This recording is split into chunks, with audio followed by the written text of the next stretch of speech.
Have you ever wondered what really happens the moment your heart stops beating?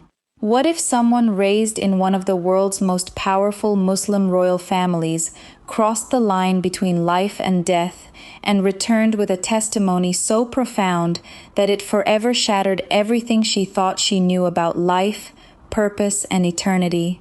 My name is Samariyaa. For security reasons, I cannot reveal my country or the identity of my family. Even now, sharing this experience places me at great personal risk. I never intended to tell anyone what happened to me, but after carrying this burden in silence for years, I believe the truth is more important than my fear. What I experienced during the minutes I was declared clinically dead changed me forever, and perhaps it will change the way you see your own life as well.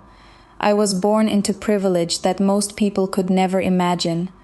From the day I opened my eyes, I was surrounded by marble palaces, priceless artwork, armed security, private tutors, and servants who anticipated every need before I could speak it aloud. To the outside world, I was a princess blessed beyond measure. People believed my life was perfect simply because of the family into which I was born. They saw elegance, wealth, influence, and honor. They never saw the invisible walls that surrounded my life. My family was among the most respected Muslim royal households in the world. Our names carried influence far beyond our borders, and with that influence came immense responsibility. Every public appearance, every conversation, every decision reflected upon generations before us. From childhood, I was taught discipline, modesty, respect, and absolute loyalty to my family. My education was carefully planned, my friendships carefully chosen, and my future carefully arranged long before I was old enough to understand what any of it meant. Faith was woven into every part of my daily routine. Before sunrise, I would awaken to prepare for prayer. I memorized verses, studied religious teachings, and learned that honoring God was meant to be the foundation of a meaningful life. These practices became as natural to me as breathing. Yet even while faithfully following everything expected of me, questions quietly grew inside my heart. Questions I never dared to speak aloud. Late at night, after the palace had fallen silent, and the corridors echoed only with the footsteps of distant guards, I would stand beside my bedroom window and look toward the endless sky. The stars fascinated me. They seemed ancient, untouched by politics, wealth, or human ambition. I often wondered why the Creator had placed such beauty beyond our reach. I wondered why every human being, regardless of status, eventually faced death. I wondered whether titles like princess, queen, or ruler meant anything once our final breath had left our bodies. Those thoughts frightened me because they had no easy answers. Outwardly, I remained the obedient daughter everyone expected. Inwardly, I longed to understand God more deeply than tradition alone could satisfy. I never questioned out of rebellion. I questioned because I genuinely wanted to know the truth. If there was more to eternity than I understood, I wanted to find it before it was too late. No one around me knew about this silent struggle. I smiled during official ceremonies, welcomed distinguished guests, and fulfilled every royal obligation placed before me. Yet behind every smile was a heart searching for certainty. Sometimes I would ask myself a question that refused to leave my mind. If I died tonight, would my soul truly be ready to stand before God? I had no idea that question would be answered far sooner than I could ever have imagined. It happened during what should have been an ordinary day. I had attended a private family gathering inside one of our residences. Everything seemed perfectly normal until I felt an overwhelming pain spread through my chest. At first I thought it was exhaustion, then my vision blurred. The room began spinning, and the voices around me sounded as though they were drifting farther and farther away. I remember reaching for the edge of a table, trying desperately to steady myself. My breathing became shallow. Every heartbeat felt weaker than the one before it. Faces filled with panic surrounded me as members of my family called my name. Someone caught me before I struck the marble floor. The last thing I remember hearing was my mother crying out for help. After that, everything went completely dark. Or at least, that is what everyone else believed.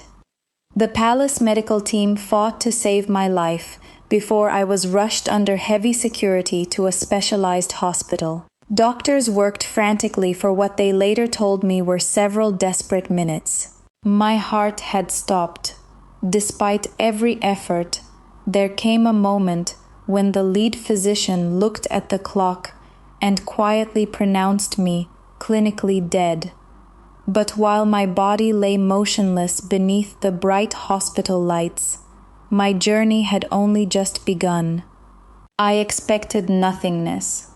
Instead, the first thing I became aware of was complete peace. The crushing pain that had overwhelmed my body was gone. There was no fear, no struggle to breathe, no heaviness in my chest. I felt lighter than I had ever felt in my entire life. It was as though every burden I had carried since childhood had suddenly disappeared. I slowly opened what I can only describe as my spiritual eyes. To my astonishment, I was standing beside a hospital bed. A team of doctors surrounded a young woman lying completely still beneath bright surgical lights. Nurses rushed from one side of the room to the other, while machines emitted frantic alarms. One doctor continued chest compressions as another called out instructions. For several long seconds, I simply watched. Then I recognized the face on the bed. It was mine. I remember staring at my own body in disbelief. I wanted to scream that I was alive, that I was standing only a few feet away, but no sound came from my lips. I reached toward one of the doctors, hoping to touch his shoulder. My hand passed straight through him. Confusion swept over me. Why can't they hear me? I thought. Before panic could consume me, the entire room became perfectly still. The frantic sounds faded. The bright hospital lights seemed insignificant, as another light began filling the room. It did not shine like sunlight. It was purer, living. The light did not merely illuminate the room. It seemed to carry peace itself. Every trace of fear melted away as it surrounded me. I instinctively knew this light belonged to a reality far greater than the physical world I had always known. Then I sensed a presence behind me. I turned slowly. Standing several meters away was a being unlike anything human language can adequately describe. He was astonishingly majestic. His appearance radiated unimaginable authority, yet I felt no desire to run from him. His presence inspired both overwhelming reverence and unexplainable peace at the same time. His robe appeared brighter than polished white silk, yet it reflected colors I had never seen on earth. Around him flowed a brilliance that did not hurt my eyes, even though it surpassed the brightness of the sun. His face carried incredible strength, yet also profound compassion. His eyes seemed to see everything about me, not only my actions, but every hidden thought, every secret fear, every hope I had never shared with another person. Without introducing himself, I somehow knew I was standing before one of God's mighty archangels. No one had to tell me. The knowledge settled inside me as naturally as recognizing my own name. He spoke without moving his lips. His voice seemed to fill every part of my being. Samariyaa. Hearing my name spoken with such authority sent a wave of humility through me. Every royal title I had ever carried suddenly felt meaningless. Every honor people had given me on earth vanished in an instant. Before this heavenly messenger, I was simply another human soul, nothing more, nothing less. You have been brought here so that you may understand what cannot be learned through earthly power alone. The words did not sound like a rebuke. They sounded like truth. He stretched out his hand. Immediately the hospital room disappeared.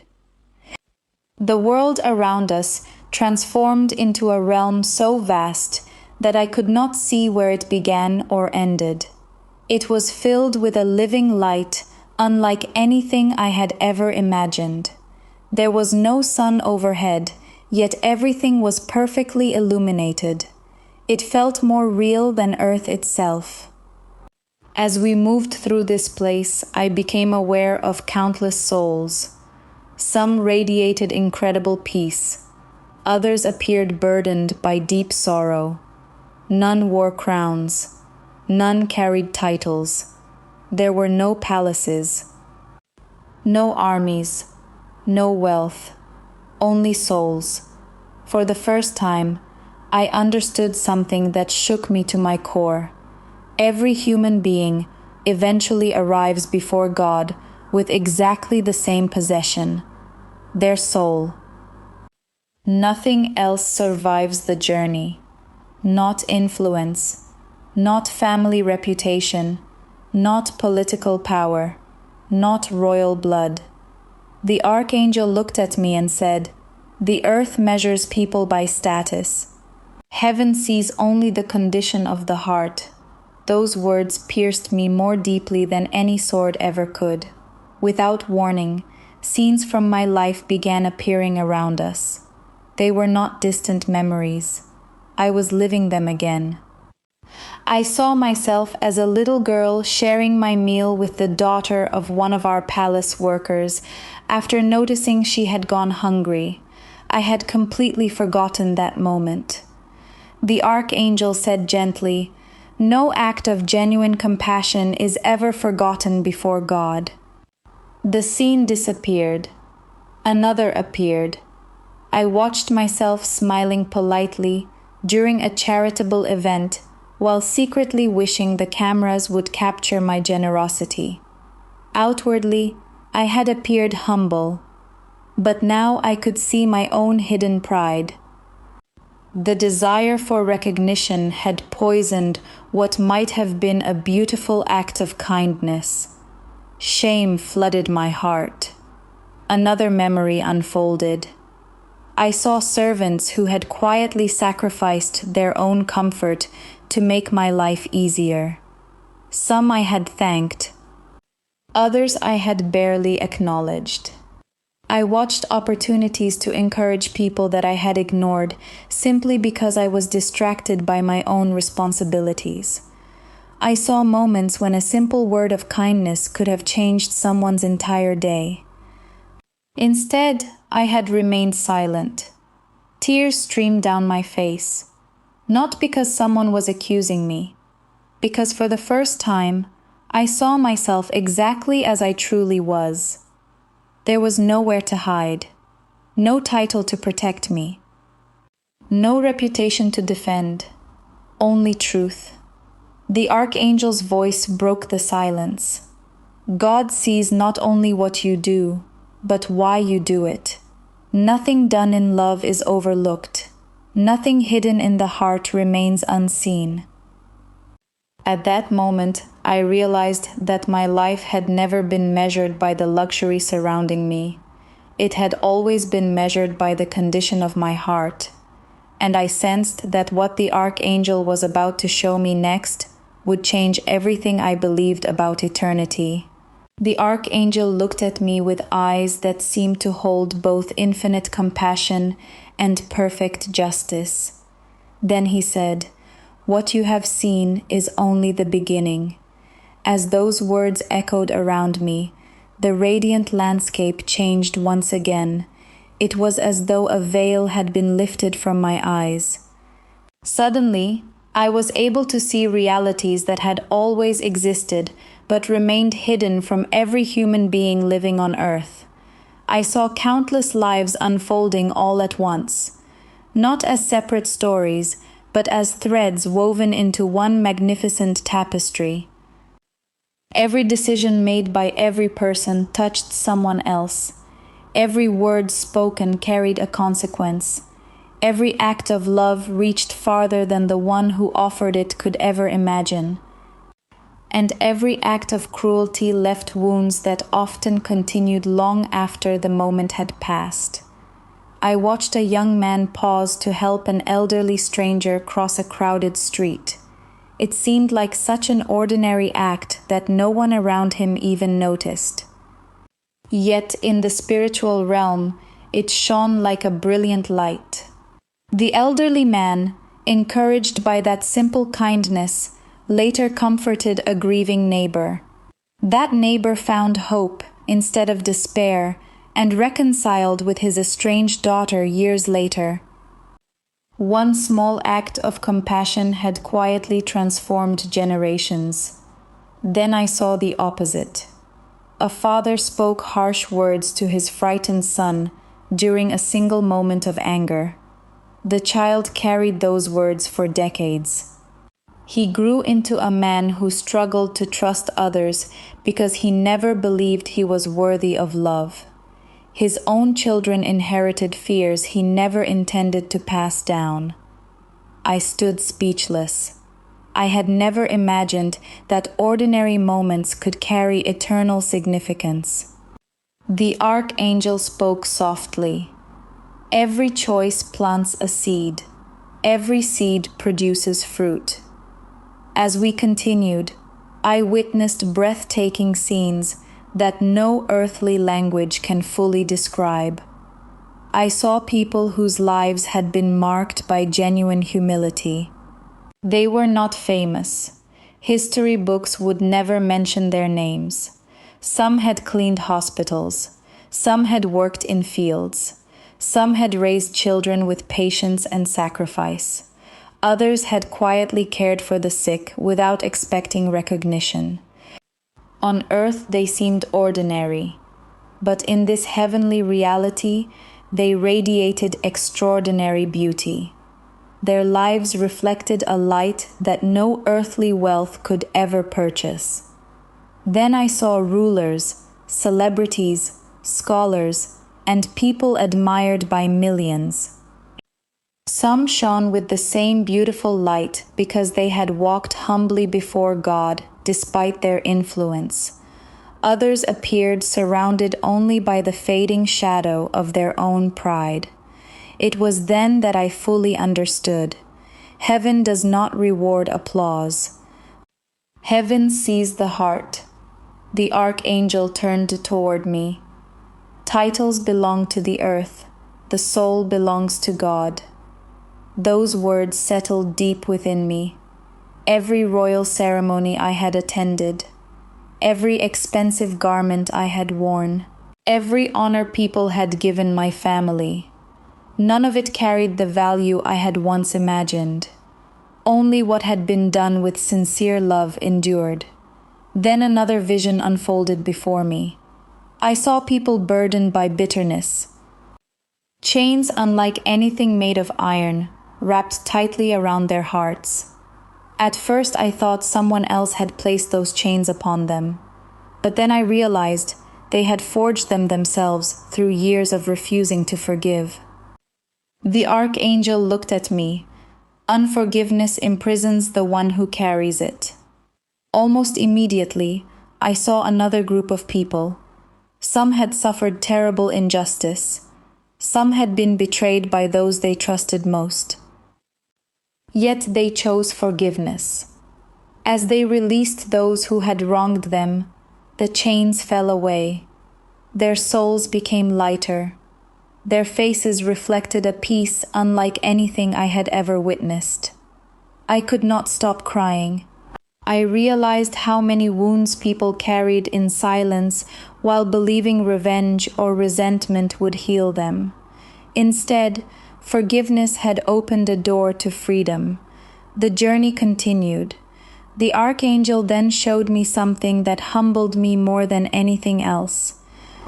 I saw countless individuals from different nations, languages, and backgrounds sincerely searching for God. Some prayed in magnificent buildings, others prayed alone in tiny rooms. Some whispered through tears. Others cried out with questions they could not answer. The Archangel did not show me people being measured by their wealth, nationality, or reputation. He showed me hearts reaching toward their Creator with sincerity. Then he spoke words I have never forgotten. God is not deceived by outward appearances. He searches every heart. Those who sincerely seek him must never stop seeking truth, mercy, humility, and love. Those words pierced every assumption I had ever carried. For years I had lived surrounded by honor, influence, and religious tradition. Yet now I understood that no family name, no royal position, and no public display of devotion could replace a heart that genuinely desired God. Without warning, the vision stopped. The radiant landscape became perfectly still. The Archangel looked directly into my eyes. There was both urgency and kindness in his expression. Samariyaa, hearing my name spoken again, filled me with reverence. You have seen only a small glimpse of eternal reality. He paused before continuing. You will return. My heart sank. Part of me wanted to remain in that overwhelming peace forever. There was no fear there. No pride. No deception. Only truth. But the Archangel continued, Your life on earth is not finished. You have been shown these things so that others may remember what truly matters. I listened with tears streaming down my face. Tell them that life is a gift, not a possession. Tell them that love is never wasted. Tell them that humility is greater than honor. Forgiveness is stronger than revenge. And every soul should seek God with sincerity before the days given to them come to an end. The brilliance surrounding him seemed to intensify. Then he spoke the final words that remain engraved upon my heart. Do not waste the life that has been returned to you. The light around me suddenly became brighter than anything I had yet seen. Everything dissolved into overwhelming radiance. I felt myself being pulled backwards with incredible speed. The heavenly realm faded from my sight, and somewhere far away, I heard a voice shouting, She's coming back! The next sound I heard was a loud, continuous beeping. It was sharp enough to cut through the silence. My eyelids felt impossibly heavy, but I forced them open. Bright white lights blurred above me. The ceiling slowly came into focus, followed by unfamiliar faces moving rapidly around my bed. Someone shouted, She's awake. Another voice called for a doctor. Within seconds, the room was filled with people. Nurses hurried to adjust the monitors, while physicians stared at the screens in disbelief. I could hear them speaking to one another, but their words sounded distant, as though my mind was still caught between two worlds. Then I turned my head. Standing near the foot of the bed was my mother. Tears streamed down her face before she rushed to my side and held my hand so tightly that I could barely feel my fingers. My father stood behind her, trying to remain composed, but I could see that he had been crying as well. For as long as I could remember, I had never seen him look so vulnerable.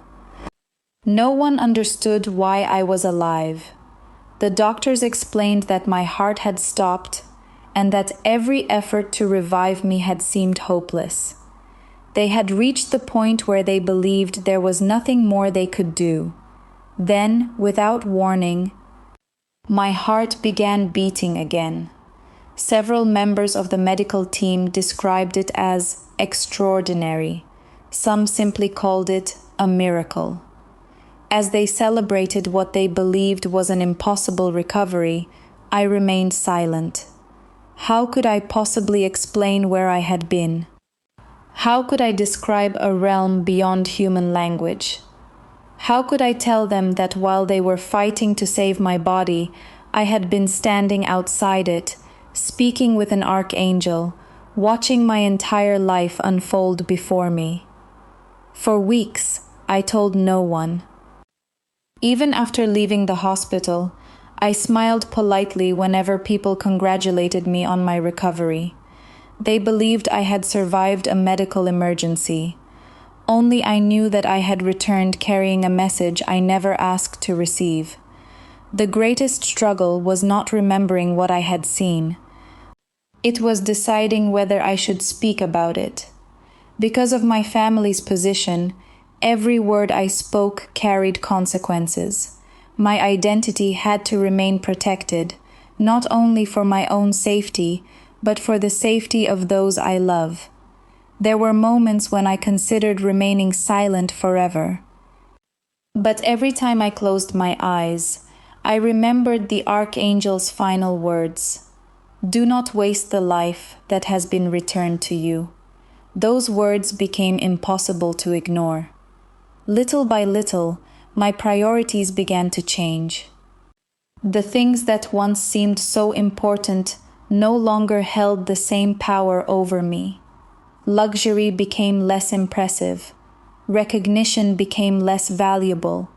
Arguments that once consumed my thoughts suddenly felt insignificant. I discovered that the richest people are not always those who possess the most, but those who love the most. I became more patient with those who served around me. I learned to listen instead of always speaking. I found myself thanking people for the smallest acts of kindness because I now understood that nothing done with genuine love is ever wasted.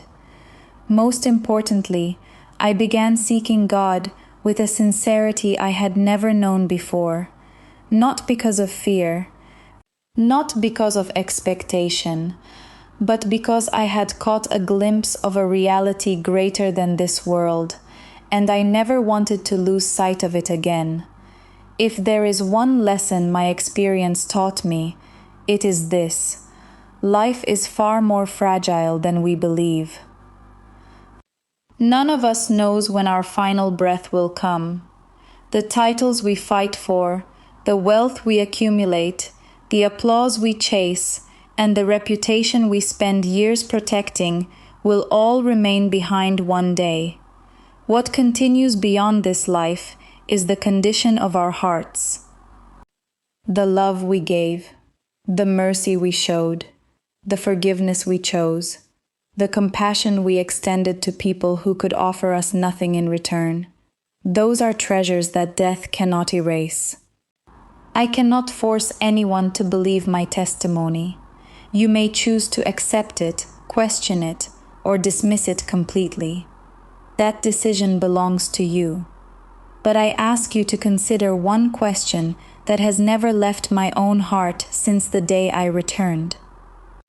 If your life ended today, what legacy would your soul leave behind? Would you be remembered only for what you achieved, or for how deeply you loved? If my story causes even one person to forgive someone they have been holding bitterness against, to show compassion where they once showed indifference, to seek God with a sincere and humble heart, then every difficult moment of sharing this testimony will have been worthwhile. My name is Samariyaa. For reasons of security, that is all I can reveal. I was a princess who believed she understood life until I crossed the boundary between time and eternity. I returned with no desire for fame, no wish to start arguments, and no ambition to prove myself right. I returned with a simple message: love sincerely, walk humbly, seek God while you still have breath. Because one day, every one of us will stand where titles disappear, masks fall away, and only the truth of our hearts remains.